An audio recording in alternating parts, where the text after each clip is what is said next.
안녕하세요. 오전 오후에서 5시에 끝난다. 자, 고유 관할을 했고요. 그 밑에는 관련 사건 관할인데 시험 문제는 일반적인 위에 있는 관할은 가볍게 나오고요. 관련 사건 관할은 시험에 잘 나옵니다. 관련 사건. 자, 관련 사건의 관할이라는 예를 들어보죠. 자, 갑이라고 하는 사람이 관련 사건 관할은 잘 이해하셔야 돼요. 갑이라는 사람이요. 이제 대전에서 살고 있는 사람입니다. 대전이 주소가 있어요. 대전이 주소가 있는 사람이요. 범죄를 저질렀는데 X라는 범죄를 저질렀어요. X라는 범죄는 어디서 저질렀느냐? 대구에서 저질렀습니다. 대구에서 저지른 범죄. 대구가 범죄지예요. 근데 이 사람이 하나의 범죄만 저지른 것이 아니라요. 또 Y라는 범죄도 저질렀어요. Y는 광주에서 저지른 범죄입니다. 광주가 범죄지예요. 광주가 이제 범죄지가 됩니다. 자, 그러면요. X 사건, 갑의 이제 X 사건을 보죠. 사건이 두 개가 있는 거죠. 갑의 X 사건하고 갑의 Y 사건에서 사건이 이제 두 개가 있는 거예요. 그러면은 먼저 갑의 X 사건의 관할 법원이 어딘지를 보죠. 관할 법원이 일단 대전은 관할권이 있죠. 대전 사람이 대구에서 범죄를 저질렀기 때문에 대전 관할권을 갖고요. 대구도 관할권을 갖죠. 그럼 대구도 관할권을 갖기 때문에요. 그러면은 대구지방법원은 대전은 당연히 관할권을 갖고 대구지방법원도 관할권을 갖죠. 대구지방법원도 관할권을 갖습니다. 토지관할권을 갖는 거죠. 토지관할권을 대구지방법원도. 그러면은 Y 사건 없습니까? 대전 사람이 광주에서 범죄를 저질렀어요. 대전 당연히 관할권을 갖죠. 대전은 주소지로서 관할권을 갖고요. 광주도 관할권을 갖는 거죠. 광주지방법원도 이거는 관할권을 갖습니다. 광주지방법원. 자, 그러면 이거는 고유관할이죠. 우리가 했던 고유관할. 방금 했던 게 고유관할이에요. 그러니까 범죄지하고 주소지가 관할권을 갖는다고 했죠. 토지관할. 그러니까 고유관할. 고유한 관할권을 갖습니다. 그리고 X, 갑의 Y 사건도 광주는 고유관할권을 갖습니다. 그러면요, X 사건이요. 갑이 대전 사람이 대구에서 범죄를 저질렀어요. 그러면은 갑의 X 사건에 대해서 광주는 관할권을 갖습니까? 광주하고는 전혀 상관이 없잖아요. 대전 사람이서 대구에서 범죄를 저질렀기 때문에 광주는 아무 상관이 없죠. 그러니까 고유 관할권은 없죠. 원칙적으로 관할권이 없어요. 그럼 마찬가지로요. 이 갑의 Y 사건, 대전 사람이 광주에서 범죄를 저질렀기 때문에 대전과 광주는 관할권이 있지만은 대구는 관할권이 없죠. 고유 관할권이 없습니다. 고유 관할권은 없어요. 그러니까는 대구 법원에서는요, X만 심판할 수 있지 Y는 심판을 못하는 거죠. 그리고 광주지방법원에서는 Y는 심판할 수 있지만 X는 심판할 권리가 없는 거죠. 자, 그러니까 만약에 검사가요, 물론 둘 다 대전은 관할권에 있죠. 둘 다 주소지가 갑이기 때문에, 갑이 주소지가 대전이기 때문에 주소지로 만약 기소를 하게 되면 둘 다 대전에서 기소할 수는 있습니다. 그러니까 둘 다 대구나 광주에 기소할 수는 없죠. 대구에는 X만, 광주는 Y만 기소할 수가 있는 거죠. 관할권 이렇게 돼요. 자, 그런데 그러면 만약에 이렇게 검사가요, 선택적으로 기소를 할 수 있기 때문에 이것은 대구에 기소를 하고 이거는 만약 광주에 기소를 해버리면 습니까? 갑이라는 사람은 재판받을 때 여기 갔다 왔다 갔다 해야 되잖아요. 여러 가지 힘들죠. 힘들기 때문에요. 그래서 이 대구는 X에 대해서는 고유한 관할권이 있지만 Y 사건은 관할권이 없어요. 그런데 이 두 범죄, 이거는 관할권이 있고 이거는 관할권이 없지만 두 범죄가 같은 사람에 의해서 저지러진 범죄라는 점에서 관련성을 가지고 있죠. 관련성. 두 사건이 동일한 사람에서 저지러진 범죄다. 이런 관련성이 있을 경우에는 하나의 사건에 대해서 관할권을 갖게 되면은 이렇게 동일한 사람에 의해서 저지러진 범죄라는 관련성을 갖게 되면은 원래 관할권이 없었던 이 Y 사건도 이 관련 사건으로서 이 사건과 같은 사람에 의해서 저지러진 범죄다. 그래서 관련 사건이 되고요. 이런 관련 사건에 대해서는 관련 사건으로서 관할권을 갖습니다.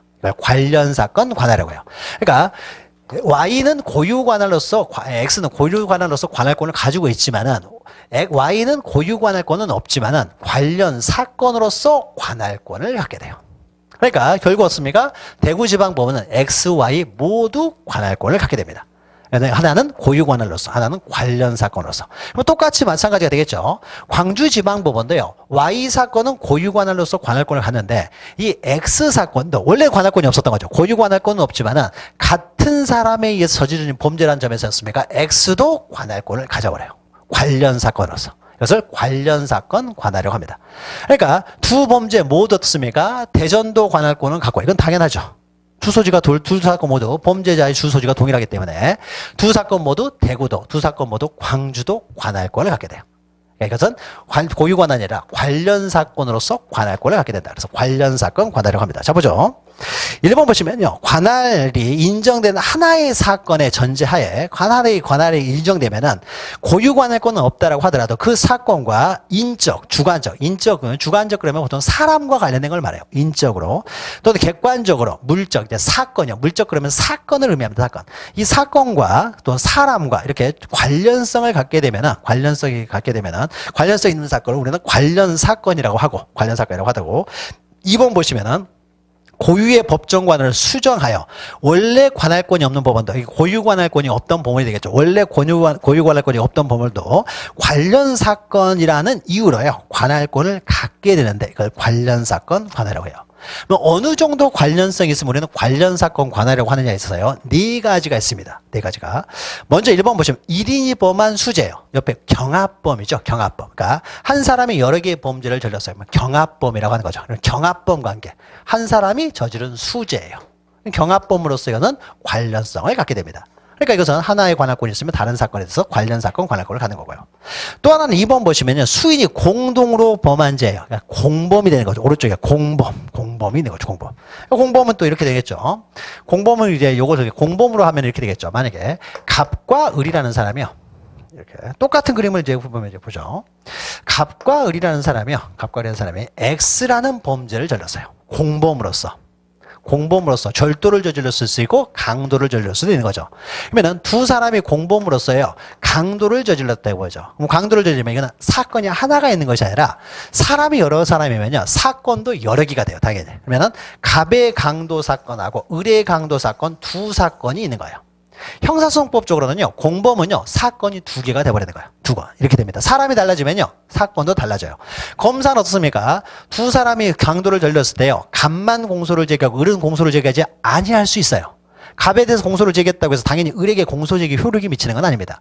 그러니까 검사는 갑만 공소 제기할 수 있고요. 을만 공소 제기할 수도 있어요. 그러니까 사건이 틀려지는 거죠. 분리가 될 수 있는 거죠.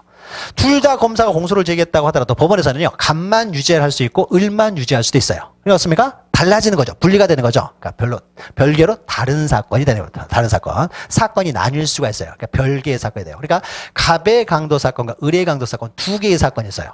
여기서도 두 개의 사건이 있었죠. 여기도 두 개의 사건이 있는 거예요. 소송법적으로는 이걸 두 개의 사건. 사람이 달라지면 사건이 여러 개가 생기는 거예요.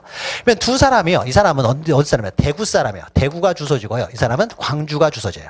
근데 두 사람이 공범으로 돼요. 범죄를 어디서 이루어지냐? 대전에서 범죄를 저질렀어요. 대전이 범죄지가 돼요. 자, 그러면 어떻습니까? 이 두 사건 모두요. 범죄지가 대전이기 때문에 대전은 두 사건 모두 관할권을 갖게 되는 거죠. 그렇죠? 그러면 이때 이 사람의 주소지. 대구는 어떻습니까? 대구. 여기 대구지방. 여기 보죠. 대구지방. 대구지방법은 어떻습니까? 대구지방법은 대구 사람이 대전에서 저지른 범죄예요. 그러니까 대구 사람이 대전에서 저질렀기 때문에 갑의 X 사건은 고유 관할권을 갖게 되겠죠. 대구 사람이 범죄를 저질렀으니까 대구지방법원은 관할권이 있죠. 그런데 이거는 뭐예요? 이거는 광주 사람이 대전에서 저지른 범죄죠. 광주 사람이 대전에서 저질렀기 때문에요. 대구는 없습니까? 이 사건의 관할권은 없게 되겠죠. 이 사건의 관할권은 없게 되는 거죠. 반대로 없습니까? 광주지방법원에서는요. 광주 사람이 대전에서 범죄를 저질렀기 때문에 광주는 없습니까? 요 사건은 광주지방법원은 관할권이 있지만은 이건 관할권이 있는 거죠. 그러나 대구 사람이 대전에서 저지른 범죄, 이 범죄는 관할권이 없죠. 그런데 어떻습니까? 이 두 사건 어떻습니까? 두 사건은 비록 광주지방법원에서는 갑의 X 사건은 관할권이 없지만 어떻습니까? 두 사람이 공동으로 저지른 범죄라는 점에서 관련성을 갖게 되는 거죠. 관련성이 있기 때문에 이 을의 X 사건에 대한 관할권이 있는 광주법원은요. 갑의 X 사건도 공범이라는 점에서 관련성이기 때문에 이것도 관할권을 갖게 된다는 거죠. 반대로 어떻습니까? 이것도 마찬가지죠. 대구지방법원은 갑의 X 사건만 관할권이 있고 을의 X 사건은 원래 관할권이 없었지만은 공범이라는 관련성이기 때문에 이것도 대구지방법원에서 관할권을 갖게 된다는 거죠. 똑같죠, 그러니까 관련 사건으로서 관할권을 갖게 된다. 구조가 동일하잖아요. 고조해야죠. 자, 그래서 이렇게 관련 사건은 한 사람이 범한 수재, 경합범 또는 두 사람 이상이었습니까? 하나의 범죄를 저질렀을 때 이렇게 공범들도 없습니까? 원래는 관할권이 없는 사건이 관련 사건이 되어가지고 관할권을 가져버리는 거죠. 이런 것들이 관련 사건의 관할이 됩니다. 또 3번 보시면 수인이 동시에 동일한 장소에서 범한 죄에서 동시범을 말해요. 여러분이 나중에 형법 시간에 공동정범, 동시범 이건 공동정범이죠. 근데 이 사람이 의사의 연락이 없이 이루어지게 되면 동시범이 되는 거죠. 그러니까 동시범도 관련 사건으로 취급을 한다는 것이고요. 4번 보시면은 범죄 은닉죄, 증거인멸죄, 위증죄, 허위감정통역죄 또는 작물에 관한 죄와 그 본범에 관한 죄. 그 본범에 관한 죄 여기서 딱 보면 되겠죠. 이게 본범. 본범 같습니까? 앞에는 뭐 작물죄, 뭐 증거인멸죄, 이런 범죄 은닉죄 이런 것들은 뭐예요? 이 본범에 대한 사후정범이라고 하는 거죠. 여러분 형법 시간에 공부합니다. 사후정범. 이거는 공범이 될 수는 없어요. 공범이. 본범은 작물죄가 될 수 없고요. 본범은 증거인멸죄가 될 수가 없습니다. 그러니까 이거는 공범이 되지는 못하고요. 사후적으로 어떻습니까? 이 범죄를 도와준다고 해서 보통 사후정범이라고 하는 거죠. 그러면 이거는 사후정범으로서 관련성을 가지고 있지만 공범은 아닌 거죠. 그래서 관련성이기 때문에요. 그래서 이 본범에 대한 관할권을 가지고 있으면 사후정범도 관할권을, 관련 사건으로서 관할권을 갖는다는 거예요. 사후정범에 관한 개념은 여러분이 형법 시간에 공부를 합니다. 이렇게 범죄와 관련된 내용들은 여러분이 나중에 형법 시간에 공부를 하니까 그때 이제 보충을 하시면 돼요. 그러니까 이런 식으로 관련성이 있게 되면 원래 관할권이 없었지만은 이런 식으로 공범, 경합범, 동시범, 사후정범 등에 따라서 이렇게 관련성을 갖게 되면 관련 사건으로서 원래 고유 관할이 없던 법원에서도 관련 사건으로서 관할권을 갖게 된다. 이게 관련 사건의 관할입니다. 그럼 반가로 2번 보시면 관련 사건의 병합 관할권, 옆에다 관할권이라고 써요. 그래서 옆에다 뭐라 쓰냐면요. 기소 전 이렇게 씁니다. 기소 전. 기소 전. 아직 기소를 하기 전입니다. 자, 그러면 기소 전에 관한 내용이에요. 그래서 여기 나와 있는 거는 기소 전에 관한 내용입니다. 일반적으로. 이해하기 편하게 기소 전 이렇게 쓰면 돼요. 병합관할권. 자, 그러면 검사는 기소하기 전에 이제 기소를 어떻습니까? 갑의 X사건과 갑의 Y사건은 두 개의 사건입니다. 이 두 개의 사건을 대전지방법원에 둘 다 공소를 제기하는 건 상관없죠. 둘 다 범죄자의 주소지가 대전이기 때문에. 그러면 이때요. 검사는 또 이럴 수도 있는 거죠. X만 고유 관할권이 있는 대구지방법원이지만 관련 사건으로서 Y사건도 관할권이 있기 때문에 두 사건 모두 대구지방법원에 공소를 제기할 수도 있는 거죠. 두 사건 모두 광주지방법원에 공소를 제기할 수도 있는 거죠. 그러니까 공소를 제기하기 전에 검사는 어떻습니까? 두 개가 모두 관련 사건으로서 관할권을 갖고 있기 때문에 어떻습니까? 둘 다 모두 대구에도 공소를 제기할 수 있고 둘 다 모두 광주에도 공소를 제기할 수가 있다는 거예요. 결론인 거죠. 그래서 관련 사건의 병합관할권 기소 전에 아직 기소하기 전에요. 기소하기 전에 이제 어디다 공소를 제기할 것인가와 관련돼서 기소하기 전에 어디다가 이제 공소를 제기할 것인가와 관련돼 가지고요. 둘 다 대구에, 둘 다 광주에 다 공소를 제기할 수가 있다는 거죠. 관련 사건에서 관할권을 갖고 있기 때문에 둘 다 광주나 대구에 공소를 제기할 수 있다. 그래서 1번 보시면 한 개의 사건에 대해서 관할권 있는 법원은 관련 사건에 대해서도 관할권을 갖는다라는 거죠. 그러니까는 둘 다 한꺼번에 대구나 한꺼번에 광주에 공소를 제기할 수 있습니다. 자, 그러면 동그라미 2번 보시면 고유의 관할 사건에 대해서요. 둘 다 이제 대구지방법원에 공소를 제기했습니다. 둘 다. 대구지방법원에 공소를 제기했는데요. 둘 다 공소를 제기했는데 X사건에 대해서 이건 좀 단순한 사건이었어요. 이게 좀 복잡한 사건이었어요. 그래서 X사건에는 빨리빨리 진행하는 과정에서 이것은 무죄가 돼버렸어요. 무죄가 돼가지고 빨리 사건이 종결이 돼버렸습니다. 종결이 되면 이제 Y사건만 심리하면 될 거 아니에요. 근데 X사건에 의해서 Y사건도 관련 사건으로서 관할권을 갖게 되는데 X사건이 종결돼 버렸으니까 이제는 더 이상 Y사건도 심판할 수 없게 되느냐. 아니면 일단 X사건, 고유 관할을 가지고 있었던 X사건이 종결됐다고 하더라도 어차피 X사건을 통해서 이미 관할권을 가졌기 때문에 X사건이 종결돼도 Y사건을 대구지방법에서 계속 진행할 수 있느냐와 관련돼 가지고요. 어차피 관할권을 가지고 돼버렸으니까 관할권 한번 가져버렸기 때문에요. X사건, 고유 사건이 먼저 사건이 종결됐다고 하더라도 Y사건에서 여전히 관할권을 가지고 계속 진행할 수가 있습니다. 한 번 생긴 관할권은요, 나중에 사라지는 건 아니에요. 사라지는 건 아니기 때문에. 그래서 고유의 관할 사건에서 무죄 면소 공소기각 재판이 선고돼 이미 끝나버려서 사건이 종결됐습니다. 종결됐다고 하더라도 관련 사건의 관할권도 따라서 소멸되는 것은 아니다. 한 번 생긴 관할권이기 때문에 그렇습니까? 이 사건이 종결돼도 Y사건을 계속 진행할 수가 있다는 거죠. 한 번 관할권이 생겼기 때문에. 그 내용이요. 밑에 두 번째 칸 밑에 관련 판례 가지고 있는 거죠. 이게 이번에 또 시험에 그 전에도 기출됐던 내용이고요. 이번에 또 기출이 됐던 것이죠. 그래서 기소됐던 것이고요. 그래서 이제 그 위에 있는 내용 먼저 보죠. 먼저 토지관할의 병합관할. 권이에요. 토지관할 병합관할 권 해가지고 방금 설명했던 거 그대로입니다. 두 번째 건부터 보시면은 토지관할을 달려요. 토지관을 달려야죠. 대구, 대전, 광주 토지관할을 달려고 했잖아요. 그래서 토지관할을 달려는 수개의 사건이 관련이 있습니다. 그러면 한 개의 사건에 관할권 있는 법원은 다른 사건까지도 당연히 관할권을 가지고 있다는 거죠. 관할권을 가지고 있기 때문에 한꺼번에 다 대구지방법원에 공소를 제기할 수가 있습니다. 항소법원에도 당연히 적용된다는 것은 이런 거예요. 만약 이것이요. 다 합의부 사건이었습니다. 합의부 사건인데 따로따로 공소를 제기했어요. 검사가. 그러니까 한꺼번에 대구지방법원에 공소를 제기할 수 있다라는 것이지 반드시 이쪽을 대구지방법원에 한꺼번에 공소를 제기해야 되는 것은 아니에요. 여기도 관할권이 있기 때문에 한꺼번에 공소를 제기할 수 있다라는 의미예요. 둘 다를 광주에 공소를 제기할 수도 있다라는 것이지 항상 광주에 공소를 제기해야 된다는 건 아니에요. 그러니까 1심에서 검사는요. 따로따로 공소를 제기할 수도 있어요. 한꺼번에 공소를 제기할 수도 있고 그래서 따로따로 공소를 제기해가지고 1심 법원에서 둘 다 유죄가 나왔어요. X는 여기서 유죄가 나오고 Y 사건은 광주지방법에서 유죄가 나왔어요. 유죄가 나왔더니요. 갑이라는 사람이 항소를 합니다. 1심에서 2심 올라가죠. 그러면 여기는 어디로 올라갔어요?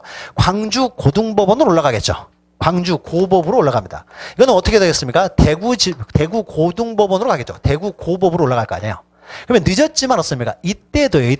이때만이라도 그러니까 고등법원, 그러니까 항소심에서도요. 그러면 원래는 따로따로 이거는 광주고법으로 가고 이거는 대구고법으로 가야 되는데 이때였습니까? 고법에서 합쳐버릴 수도 있다는 거예요.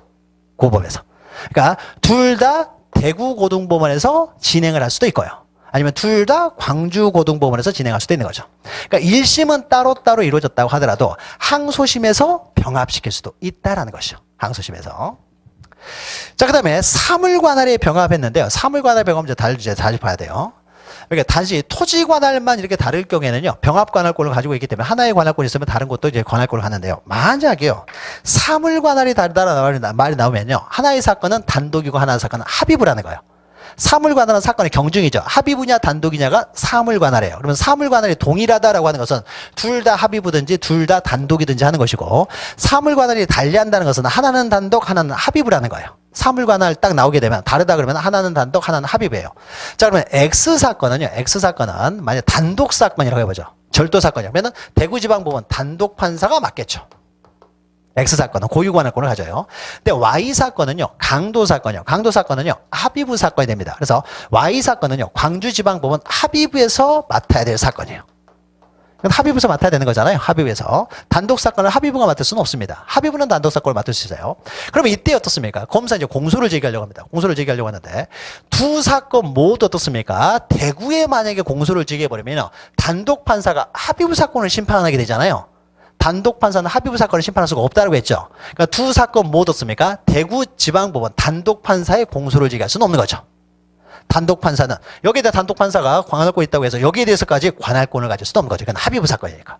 근데 우리가 그러면 요 사건에 대한 고유관은 어떻습니까? 광주지방법원은 합의부가 있는 거죠. 그럼 광주지방법원은 합의부는 어떻습니까? 단독 사건을 심판할 수는 있는 거죠. 그러니까 여기 광주지방법원은 합의부는 어떻습니까? X 사건, 이 단독 사건을 심판할 수는 있죠. 단독 사건을. 그러니까는 검사는 기소를 할 때 어떻습니까? 두 사건 모두를 합쳐가지고 대구지방법원 단독 판사한테 기소는 못하는 거죠. 근데 두 사건 모두 합쳐가지고 광주지방법원은 합의부에 기소할 수는 있죠. 그러니까 이때는 병합관할권을 갖는 것은 합의부만 갖는 거죠. 합의부만. 단독 판사는 병합관할권을 갖지를 못하는 거죠. 자, 그래서 거기 보시면은 사물관할을 달리한다는 건 하나는 합의부가 하나는 단독 판사예요. 그러면 이럴 때는 어떻습니까? 합의부만 병합관할권을 갖는 거죠. 단독 판사는 병합관할권을 갖지를 못하는 거죠. 하나는 합의부가 하나는 단독이면은 합의부만 병합관할권을 갖는다는 거죠.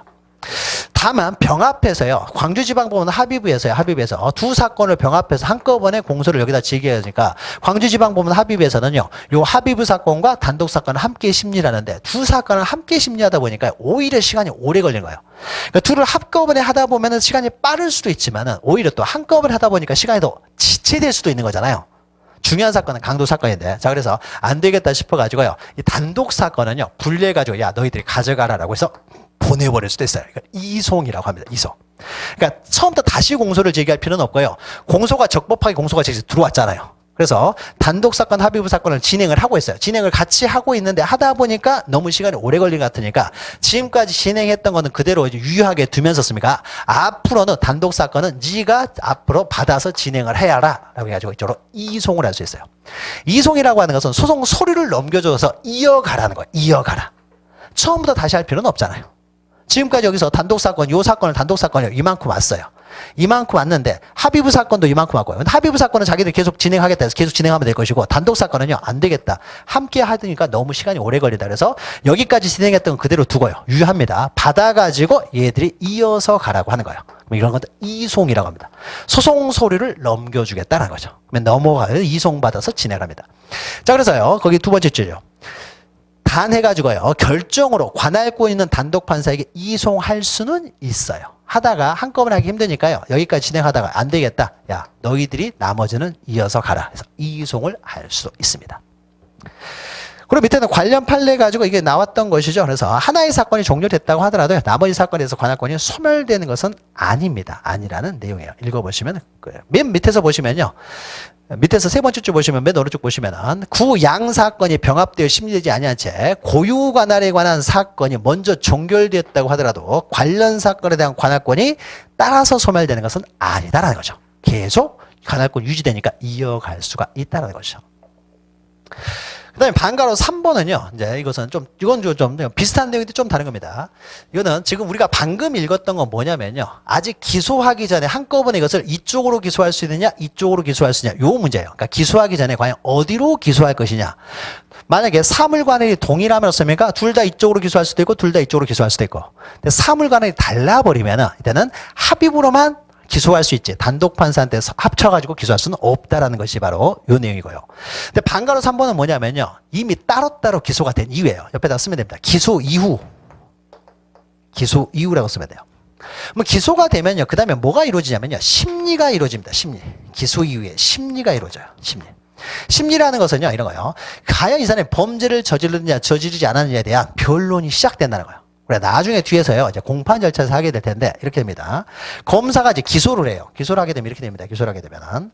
공판 절차에서 하는 일은 뭐냐면요.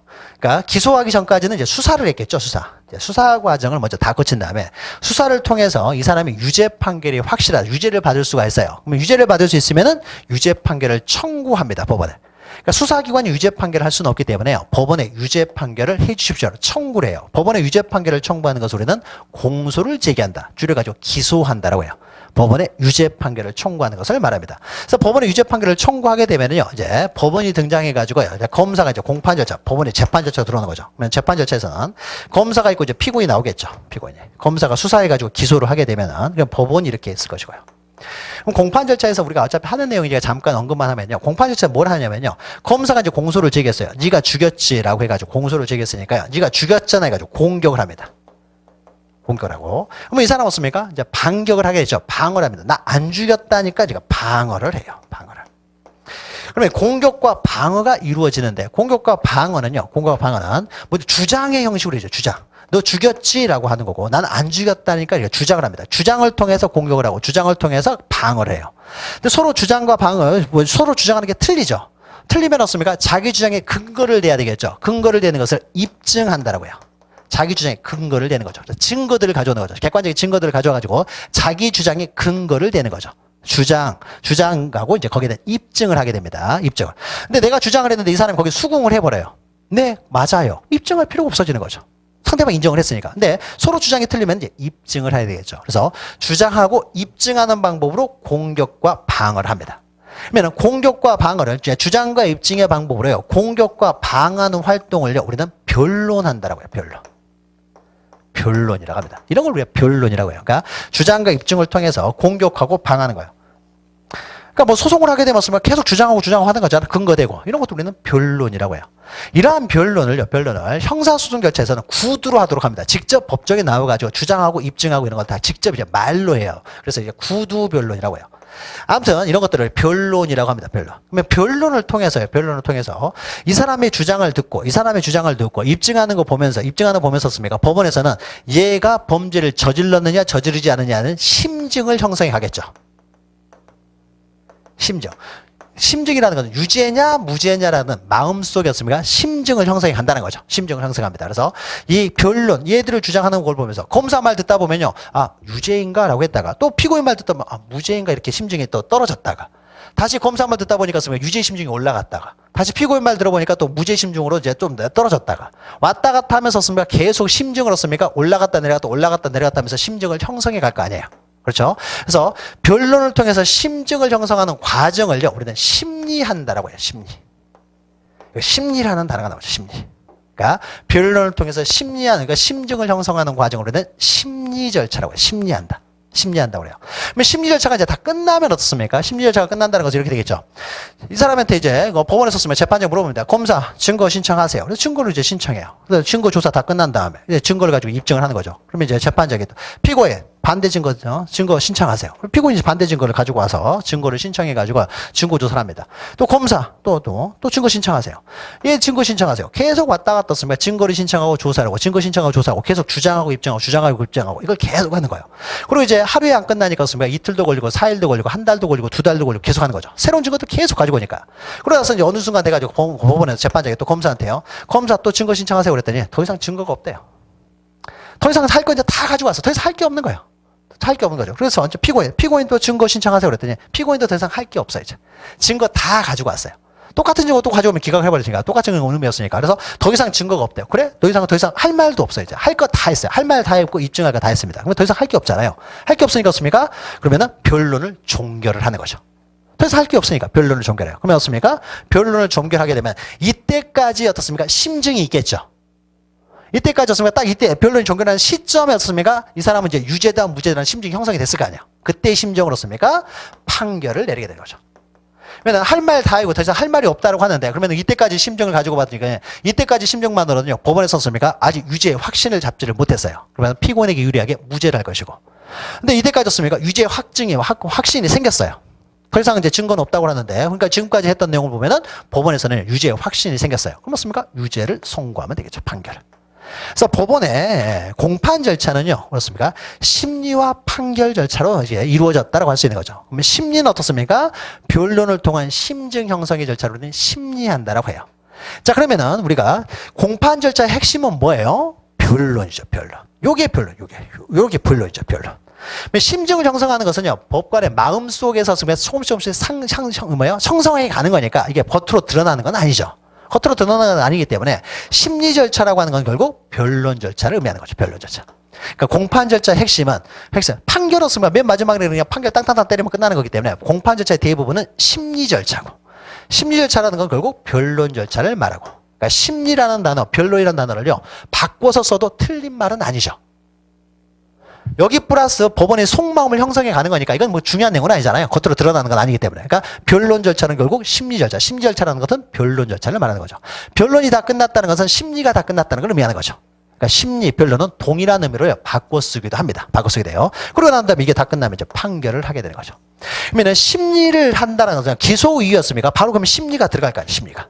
기소 이유. 그래서 기소가 되었다는 것은 심리가 시작되었다는 걸 의미하는 거죠. 변론이 시작된 거죠. 변론이 시작된 거죠. 그러니까 기소되기 전에 었습니까? 그냥 수사만 하고 있다가 기소를 통해서 습니까? 본격적으로 습니까? 이제 심리 절차로 들어가는 거죠. 심리 절차로. 법원을 사이에 두고 서로가 이제 공격 방안을 활동을 하는 거죠. 심리 절차로 들어갑니다. 뭐 기소가 되었다는 것은요, 이제 심리가 지금 진행 중이라는 거예요. 심리. 자, 심리가 진행 중인데 이제 요거예요. 이제 여기서는 반가로 3번은요, 기소가 된 이후의 내용이에요. 수사가 끝나서 기소가 된 이후에 이제 심리입니다. 심리. 기소가 됐으니까 심리가 진행되고 있어요. 근데 기소를 할 때 어떻게 기소를 했냐면요, 이 사람들이 검사가 기소를 할 때는요, 한꺼번에 기소를 할 수가 있었음에도 불구하고요, 따로따로 기소를 했어요. X 사건은 대구지방법원에, Y 사건은요, 광주지방법원에 따로따로 기소를 했어요. 따로따로 기소할 수 있다고 그랬죠. 한꺼번에 기소할 수도 있고 따로따로 기소할 수 있어요. 근데 따로따로 기소를 했다가요, 한참 심리가 진행 동안이었습니까? 갑이라는 사람이 왔다 갔다 하기 힘들잖아요. 힘들기 때문에 이것을 합쳐달라고 요구를 해요. 합쳐서. 그러니까 처음부터 한꺼번에 심리를 진행할 수도 있었던 거잖아요. 근데 따로따로 검사가 기소하다 보니까 따로따로 왔다 갔다 하면서 하기가 힘들기 때문에요, 이 사람이었습니까? 이걸 합쳐달라고 합니다. 그러면 뭘 합친다는 거예요? 심리를 합치는 것이 되겠죠. 이미 기소는 된 이후의 상태에서 이 변론을 합치는 것이 되겠죠. 따로따로 진행되고 있는 심리 절차를 합치겠다는 거죠. 그래서 이거는 심리의 병합이라고 해요. 심리의 병합. 그러면 요 사건 어떻습니까? 광주지방법원에서 심리가 진행되고 있는 거고, 요 사건은 대구지방법에서 심리가 진행되고 있잖아요. 이미 진행되고 있는 심리를 하나의 법원으로 합치는 거. 이건 심리의 병합이 되는 거죠. 그래서 밑에 보시면 방금 한번 관련 사건의 심리 밑에 보시면요. 이건 뭐예요? 기소가 된 이후의 절차니까 기소가 됐으니까 심리가 시작됐죠. 그러니까 따로따로 심리가 진행되고 있는 것을 하나로 합쳐요. 그러니까 병합. 우리가 병합이라고 하는 것은요. 두 개 이상을 하나로 합치는 것을 우리는 병합이라고 합니다. 합치는 걸 병합이에요. 병합. 그럼 심리도 병합할 수가 있어요. 그러니까 따로따로 처음부터 한꺼번에 한쪽으로 기소할 수가 있었지만은 따로따로 기소한 이후에 나중에 심리가 진행되고 있는 상태에서 심리를 나중에 합칠 수도 있습니다. 자, 그럼 이때 심리를 합치는 방법이 됩니다. 방법이 돼요. 자, 그럼 이때요. 대구지방법원, 광주지방법원 따로따로 있는데 둘 다요. 둘 다 만약에 둘 다 합의부 사건이라고 해보죠. 둘 다 강도 사건이었어. 합의부 사건입니다. 그럼 합의부 사건이면요. 여기 합의부 부장판사고 여기 합의부 부장판사는 이 사람 우열이 있어요? 없어요? 동급이잖아요. 동급이기 때문에 너 가져. 그러면은 하나로 합칠 때요. 대구로 합쳐야 되는지 광주로 합쳐야 되는지 이게 애매한 거잖아요. 동급이니까. 그러면 광주에서 대구지방 부장판사한테 야 가져가. 아니면 너 가져와. 이렇게 명령을 하지를 못해요.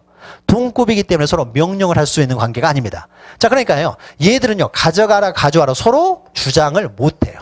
못합니다. 그러니까 갑이라는 사람이 한쪽에서 모아가지고 한쪽에서 심리를 받고 싶어요. 한꺼번에 심리를 받고 싶다는 건 하나로 어떻습니까? 재판을 받고 싶다는 거죠. 그러면 이럴 때는 두 법원의 직근 상급법원에 나 한쪽에서만 재판을 받고 싶은데 좀 합쳐주세요라는 것을 누구한테 신청하느냐? 이 두 법원의 공통되는 직근 상급법원에 신청을 합니다. 그러면 직근 상급법원에서 씁니까? 얘들은 이제 얘들한테 명령할 수가 있잖아요. 얘는 얘들보다 공통적인 상급 법원이니까. 그러면 얘들이 이제 심리를 조사를 하는 거죠. 그래, 합쳐야 되겠냐? 그래서 합치는 게 나을 것 같다. 그러면은 상급 법원에서요, 이제 판단합니다. 야, 대구로 몰아. 이렇게 결정을 내릴 수도 있고요. 야, 광주로 몰아. 이렇게 결정할 수도 있는 거죠. 상급 법원의 결정이에요. 그러니까 만약에 두 법원이요, 동급이에요. 그러면 사물관할이 동일하다는 거죠. 동급이라는 것은 사물관할이 동일하는 것이고 동급 법원끼리는 서로 명령할 수가 없기 때문에요. 이때는 항상 동급 법원 간에 어떤 경쟁의 문제가 생겼을 때는요. 항상 충돌 문제가 생기면 상급 법원이 등장합니다. 상급 법원에 신청하면요. 상급 법원에서 대구로 몰아 그러면요. 이렇게 되겠죠. 대구로 몰아 그러면은 광주지방법원 항상 진행을 했죠. 대구지방법원 한참 진행됐어요. 심리가 진행이 됐죠. 그러면 지금까지 진행했던 것들을 그대로 둔 상태에서 그대로 소송 기록만 이쪽으로 이송을 합니다. 그러면은 이 법원에서는 처음부터 다시 하는 게 아니에요. 받아가지고 이어서 진행을 하는 거예요. 원래 대구지방법원에서 가지고 있던 건 계속 진행하면 될 것이고 광주지방법원에 있는 것이 이쪽으로 이송이 되겠죠. 뭐라고 했으니까 모아야 될 거 아니에요. 그러니까 심리를 병합하는 거죠. 뭐라고 했으니까 지금 광주지방법원에서 했던 것을요. 대구지방법원으로 가게 되면은 다시 처음부터 하는 것이 아니라요. 이어서 진행을 합니다. 이럴 수도 있어요. 광주로 모아 그러면서 광주로 모아 그러면은 광주에서는 자기가 하던 걸 진행하면서요. 대구지방법원에서는 지금까지 진행했던 것을요. 지금까지 했던 것을 그대로 소송서류를요. 광주지방법원으로 이송을 합니다. 그러면 받아가지고 진행을 하는 거죠. 심리를 병합한다는 거죠. 늦었지만 따로따로 기소된 이후에 뒀습니까? 나중에라도 합칠 수가 있다는 거죠. 그럼 나중에 합치는 방법이 어떻게 돼요? 사물관할이 동일하게 되면 직근 상급법원이 결정합니다. 그럼 직근 상급법원은 어디가 되는지를 보죠. 광주지방법원의 상급법원은 어디가 됩니까? 광주고등법원이 되겠죠. 그러면 대구지방법원의 상급법원은 어디가 돼요? 대구고등법원이 되겠죠. 그 고등법원도 서로 틀리죠. 틀리니까 어떻습니까? 그러니까 서도 고등법원 틀리기 때문에 공통되는 상급법원이 안 되는 거죠. 그럼 광주고등법원하고 대구고등법원의 공통적인 상급법원은 어디가 됩니까? 대법원이 되겠죠. 그러니까 이때는 대법원에서 결정합니다. 만약 여기가요, 대구고 여기가 무슨 상주다 이렇게 됐을 때는 이야기가 달라지겠죠. 상주지방법원하고 대구지방법원의 공통적인 것은 없습니까? 다 대구고등법원이 공통된 상급기관이 될 테니까 이때는 대구고등법원이 결정을 하면 될 것이고. 네, 일단 서로 고등법원도 틀리면은 대법원이 결정을 하게 되겠죠. 자, 그럼 먼저 보죠. 그러니까 관련 사건의 심리해 가지고 먼저 토지관할이 다른 경우만 보죠. 토지관할. 그러니까 심리를 병합하는 거예요. 따로따로 기소된 이 심리를 병합하는데 동그라미 1번 보시면요. 토지관할을 달리합니다. 토지관할을. 그러니까 사물관할을 달리한다는 말이 없으면 토지관할만 달리하는 거예요. 그러면 토지관할만 달리하는 수개의 관련 사건이 각각 다른 법원에 계속되고 있어요. 사건이 계속되고 있다는 거죠. 심리가 진행되고 있다는 거예요. 계속되고 있는 상태에서 합칩니다. 합치는 과정에서요. 이때는 계속될 때는 공통되는 직근 상급법원에 신청을 하는 거예요. 신청을. 검사가 신청할 수도 있어요. 따로따로 보니까 검사도 피곤해요. 검사가 신청할 수도 있고 피고인이 신청할 수도 있어요. 신청을 하면은 직근상급법원에서 이제 결정을 하는 거죠. 이쪽으로 몰아라, 이쪽으로 몰아라. 그래서 신청에 의해서 직근상급법원이 그 신청을 받아서 한 개의 법원으로 하여금 병합심리하게 할 수가 있습니다. 동그라미 2번은요. 그러면 이런 것이 문제가 되는 거예요. 그러면 만약에 신청이 들어왔어요. 그러면 상급법원에서요. 광주가 좋은지 대구가 좋은지를 한번 심리를 해봐야 될 거 아니에요. 조사를 해야 될 거 아니에요. 뭐 그 기간 동안에 광주가 될 수도 있고 대구가 될 수도 있는 거잖아요. 어디가 될지도 모르기 때문에요. 얘들은 먼저 연락을 합니다. 잠시 스톱하고 있으라고 하는 거예요. 대구가 될 수도 있고 광주가 될 수도 있는 거니까 잠시 스톱하고 있어봐라 라고 통지를 합니다. 그러면 감시 이제 병합심리 신청이 들어오면요. 잠시 스톱을 해요. 어디가 될지 모르기 때문에. 스톱하고 있다고 했습니까? 광주로 모으면 어떻습니까? 그때부터 이제 광주는 진행을 하는 거예요. 그러면 얘들이 이제 이송을 이쪽으로 할 것이고. 대구로 몰아라 그러면 어떻습니까? 대구는 그때부터 이제 진행을 할 것이고. 원래 사건 진행하면서 이건 이송받아서 진행하는 것이죠. 자, 그래서 자, 소송 절차를 정지하도록 하고 있어요. 어디가 될지 모르기 때문에 잠시 스톱을 시킨다는 거죠. 그러니까 그래서 병합심리 신청이 들어오면은 상급법원에서는 이 법원들이 각각 알립니다. 통지를 해요. 병합심리 신청이 들어왔으니까 잠시 스톱하고 있어 라고 이제 스톱을 시킵니다. 그러고서 이제 한쪽으로 모으게 되면은 그때부터 다음 사건 이제 다음이 이제 진행이 된다는 거예요. 이게 토지관할의 병합심리고요. 자, 위에 보시면 이제 사물관할의 병합심리예요. 그러면 우리가 병합 그 관할권에서 연결됐는데요. 만약에요. 보죠. 두 개의 사건이 공소가 제기되는데요. 요건 단독 사건이에요. 합의부 사건입니다. 따로따로 합의부하고 단독에 만약에 계속되고 있었어요. 자, 그러면 이때는 어떻습니까? 어디가 상급기관이에요? 여기가 상급기관이 돼버리는 거죠. 그럼 상급기관 어떻습니까? 얘한테 가져와라 할 수가 있죠. 그러니까 이럴 때는요, 직근상급법원이 등장할 필요 없어요. 어차피 얘들이 상급법원이 되기 때문에요. 그러니까 이때는 광주지방법원에서 야, 가져와 라고 해서 병합할 수 있어요.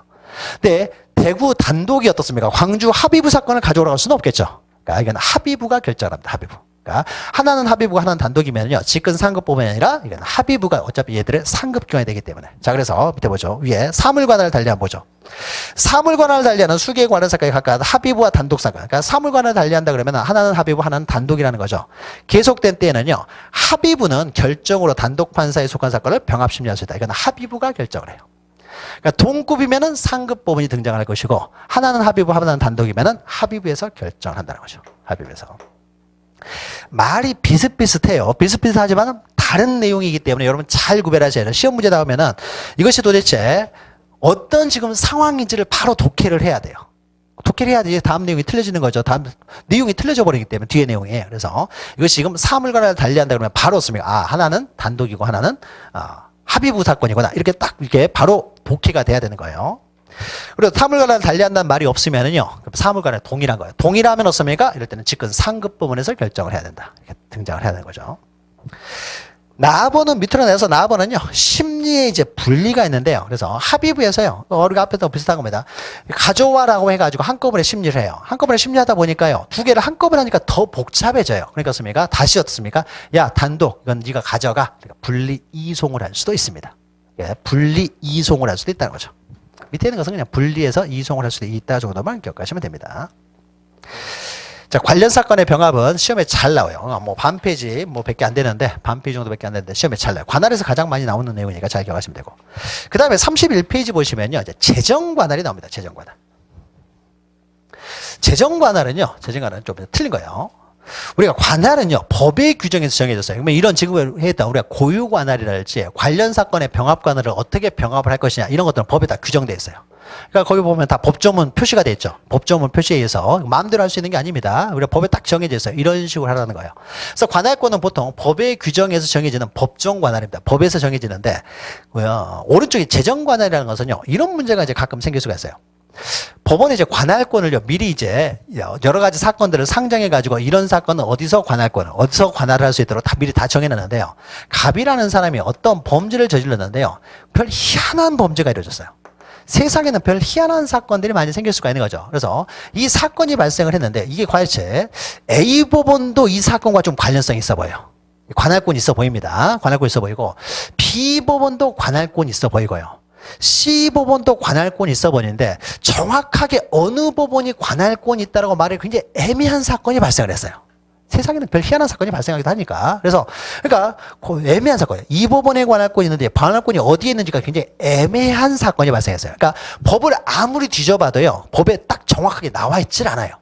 어디가 관할권이 있다. 뭐 관할권이 없기 때문에 검사는 기소를 할 수 없느냐? 그건 아니죠. 범죄를 저질렀으니까요. 그러니까 기소를 할 수 있어야 되겠죠. 기소를 해야만 이제 처벌할 수 있으니까요. 그럼 이때요. 검사가 A 같기도 하고 B 같기도 하고 C 같기도 합니다. 근데 얘도 정확히 모르겠어요. 그러면은요. 여기가 다 동급이에요. 다 동급이죠. 동급. 하나의 사건이니까 동급일 거 아니에요. 단독 사건이면 여기도 단독이어야 되겠죠. 합의부 사건이면 합의부. 우리 다 동급이 되겠죠. 그럼 동급 간에 있는데 어디 법원이 만약에 관할권이 갔는지 모르겠어요. 자, 그러면은 동급은 어떻습니까? 야, A라는 사람이, 야, 이건 B의 관할권이 있잖아. 아니, B라는 사람이, 이거는 C의 관할권이 있어. C라는 사람이, 이건 B의 관할권이 있어. 서로가 이거는 판단을 못 해줘요. 동급은 이런 권한이 없습니다. 자, 그러니까 어떻습니까? 얘는요, 어쩔 수 없이 이 법원들과 공통적인 상급 법원이 하나 있으면요, 항상 동급이면 상급 법원이 나옵니다. 직근 상급 법원. 직근 상급 법원에요, 나 아무리 봐도, 형사소송법 아무리 봐도 도대체 어느 법원에 관할권이 있는지 모르니까 관할 지정 좀 하나 해주세요라고 관할 지정 신청을 합니다. 검사가. 관할 좀 지정해 주세요라고 신청을 하는 거예요. 그러면 지정 신청하게 되면 이 상급 법원이요, 결정을 내립니다. 야, 이거는 비법원에 관할권이 있어. 라고 상급 법원에서 결정을 해요. 그러면은 상급 법원의 결정에서 관할이 정해지고 있죠. 그래서 재정 관할이에요. 그러니까 법원의 결정에서 정해지는 관할. 그래서 재정 관할 이렇게 표현합니다. 법원의 결정에서 정해지는 관할이에요. 법원의 결정에서 정해지는 관할. 즉 법률의 규정에서 당연히 정해지는 것이 아니라 법원의 결정에서 정해지는 관할. 그래서 재정 관할이라고 해요. 재정 관할은 두 가지가 있습니다. 관할의 지정이 있고 관할의 이전이 있는데요. 방금 설명했던 것이 관할의 지정이에요. 그러니까 지금 검사가 모른다는 거죠. 그래서 관할 지정을 신청한다. 상급 법원에 신청을 하게 되면은 상급 법원이 이제 지정을 하게 되면 여기가 이제 관할권이 갖는 거예요. 검사는 어떻습니까? 이쪽으로 공소를 제기하면 되겠죠. 기소를. 자, 그러면 이제 관할 지정 신청이라고 하는 것은요, 검사가 기소를 하기 전에였습니까? 미리 물어보고 기소를 할 수도 있는 거죠. 물어보고. 그래서 관할 지정 신청은요, 검사가 공소 제기 전에 지정을 신청할 수 있고요. 근데 이럴 수도 있습니다. 공소를 이미 제기를 했어요. 갑이라는 사람이 A 법원에 기소를 했어요.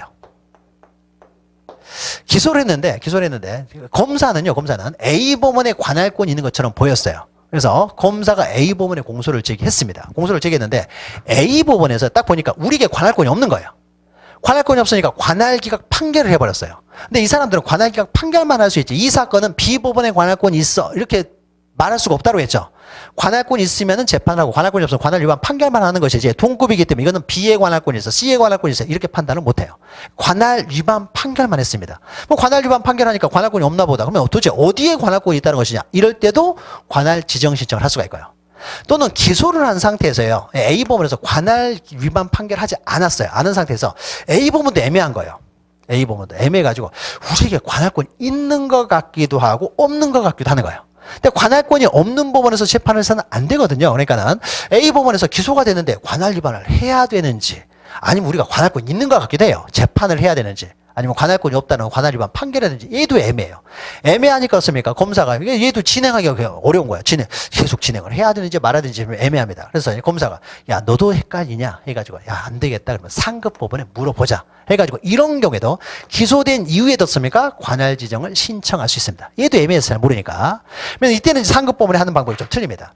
상급 법원에서요, 아까 어디에도 공소를 제기하지 않은 상태에서는요, 야, B 법원이야 라고 지정을 하면 되는 건데, 이미 공소가 제기된 상태에서 상급 법원에 관할 지정 신청이 들어오게 되면요, A 법원이 될 수도 있고 B 법원이 될 수도 있고 C 법원이 될 수도 있는 거잖아요. 그럼 이때 A 법원은 어떻습니까? 자기 법원이 아닐 수도 있는 거죠. 그러니까 관할 지정 신청이 들어오면은 상급 법원에서는요, A 법원에 통지를 합니다.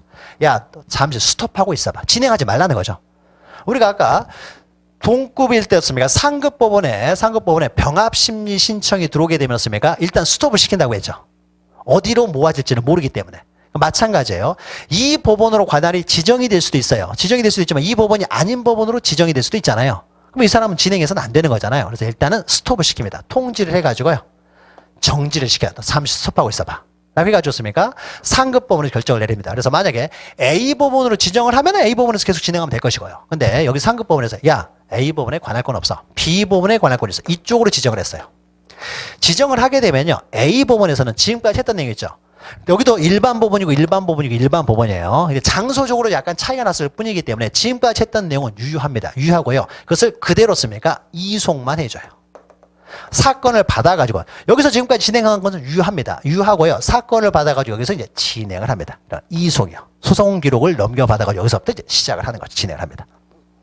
자, 이것을 우리는 관할의 지정이에요. 자, 보죠. 그러면은 의 보시면요. 관할의 지정이란 관할 법원이 없거나 관할 법원이 명확하지 않은 경우 상급 법원이 사건을 심판할 법원을 지정하는 거예요. 그러니까 밑에 보시면 이제 두 가지 사유가 있죠. 법원이 관할권이 명확하지 않아서 어떻게 기소를 할 줄은 모르겠어요. 또는 2번 관할 위반의 선고를 받았어요. 선고를 받았는데 어디에다 그러면 관할 위반이 됐는데 도대체 어디에다 해야 될지를 또 모르는 거예요. 이럴 때죠. 근데 기소한 이후에도 어디가 관할권이 있는지 아직도 애매해요. 그럴 때 쓰면 지정 신청할 수 있어요. 그러니까 관할이 어딘지 잘 모르겠다는 거죠. 자, 절차를 보죠. 검사는 관계에 있는 1심 법원에 공통되는 직근 상급 법원에 관할 지정을 신청해야 됩니다. 신청을 해야 돼요. 어딘지 모르니까 신청을 해야 돼요. 그럼 피고인도요, 피고인. 여기서는 피고인 갑이죠. 검사가 신청하는 거지. 피고인 어떻습니까? 아직 검사가 기소도 하기 전에요. 기소도 하기 전에 이 사람이 관할 지정을 신청해서 할 수는 없습니다. 기소도 안 됐는데 무슨 관할 지정 신청을 해요. 또 기소가 됐다라고 하더라도요. 기소권은 검사에게 있는 것이 나 어디서 재판받고 싶어. 여기서 재판받고 싶어. 저기서 재판받고 싶어. 이한테 선택권이 있는 것은 아니에요. 그러니까 피고인이 뭐 관할 지정 신청을 할 수 있는 것은 아닙니다. 공소를 제기하면은요. 거기 가서 그냥 재판 받는 거예요. 그래서 관할 지정을 신청해야 된다. 피고인에게는 신청권이 없습니다. 신청권이 없고 검사만이 관할을 지정을 신청할 수가 있다는 거죠. 신청해야 된다는 거죠. 이번 보시면 법원은 그 계속적인 사건이라는 것은 이미 기소된 이후에 만약에 관할 지정 신청이 들어오게 되면요. 기소된 법원은 잠시 스톱하고 있어야 된다고 했죠. 그래서 그게 나오죠.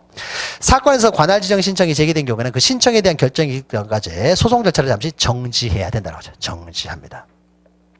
3번 보시면 검사 신청은 공소가 제기 전에도 할 수 있고요. 공소 제기 이후에도 할 수가 있다고 했죠. 공소제기 이후에도 너도 잘 모르냐 애매하면요. 공소제기 이후에도 관할 지정 신청을 할 수가 있습니다.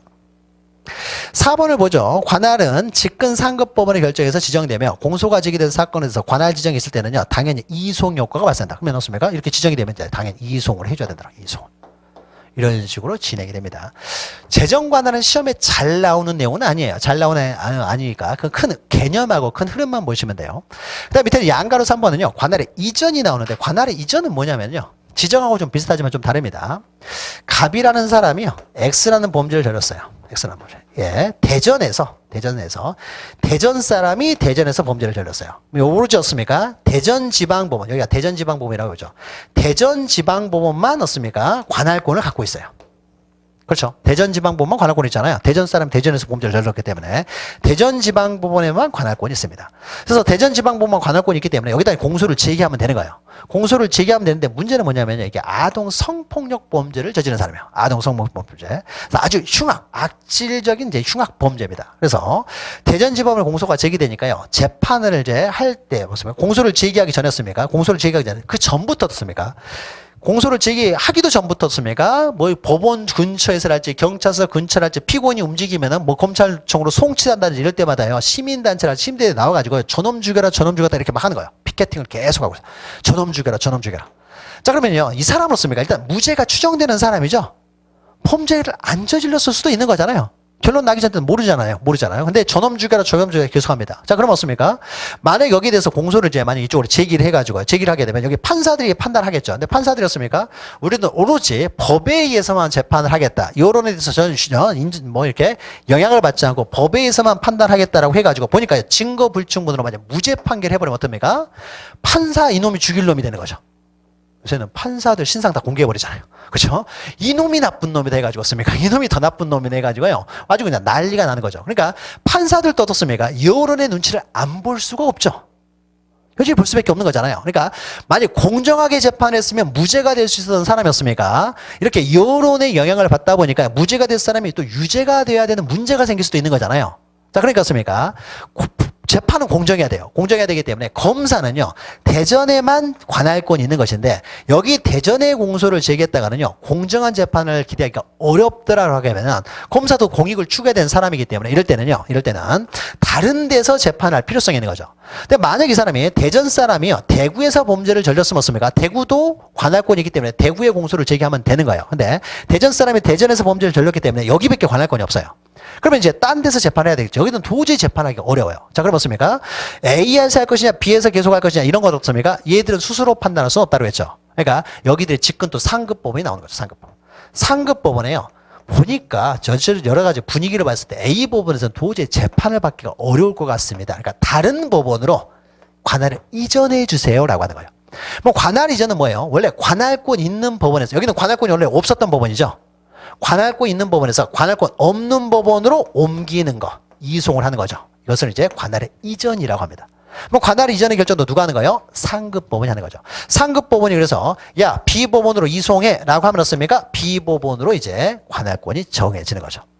근데 상급 법원이 안 받아줄 수도 있어요. 자, 이런 것들은 충분히 대전지방법에서 할 수 있어. 그러니까 무슨 이렇게 뭐 이송할 필요까지는 없어 보인다. 그러면 안 받아줄 수도 있어요. 안 받아주면 대구에서, 대전에서 계속 진행하는 거예요. 그래서 관할 이전 신청을 법원에서 받아주게 되면은 이 법원에서 지정하는 어떻습니까? 이쪽으로 이전해라 하게 되면 여기가 관할권 없는 법원이 이제 관할권을 갖게 되는 거죠. 이걸 관할의 이전이라고 해요. 그러니까 관할권 없는 법원에서 관할권 있는, 아니죠. 관할권 있는 법원에서, 관할권 있는 법원에서 관할권 없는 법원으로 관할을 옮기는 것. 이걸 관할의 이전이라고 합니다. 관할의 이전. 뭐 관할 이전의 절차도 마찬가지예요. 검사는 기소하기 전에요. 관할 이전 신청을 어떻습니까? 할 수도 있어요.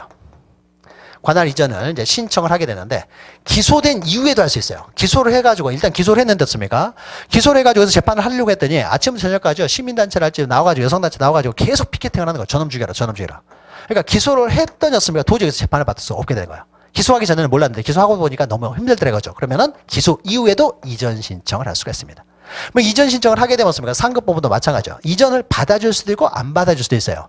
기소하기 전이라면 어떻습니까? 그냥 이쪽으로 뭐 계속해 아니면 이쪽으로 이전해라고 할 수 있지만 기소된 이후에는 어떻습니까? 잠시 스톱해봐라고 하겠죠.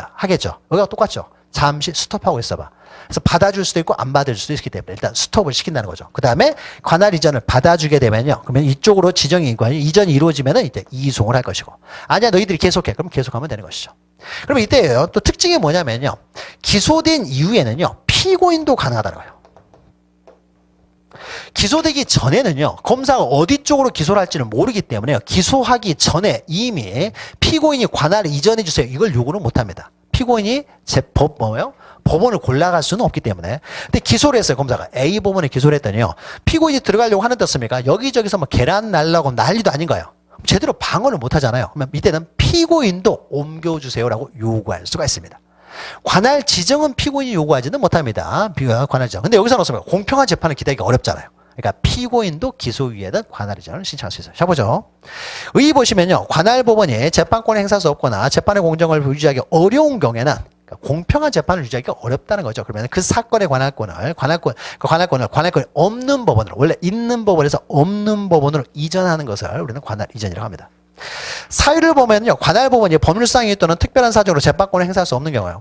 이런 것들 현실에서 존재하기는 힘들겠죠. 그러니까 만약에 이 법원에서 원래 관할권이 있는데요. 코로나 사태로요. 법원 판사들이요. 전부 다 이게 감염이 돼가지고 재판을 하지를 못하게 됐어요. 다 자가격리 상태였습니다.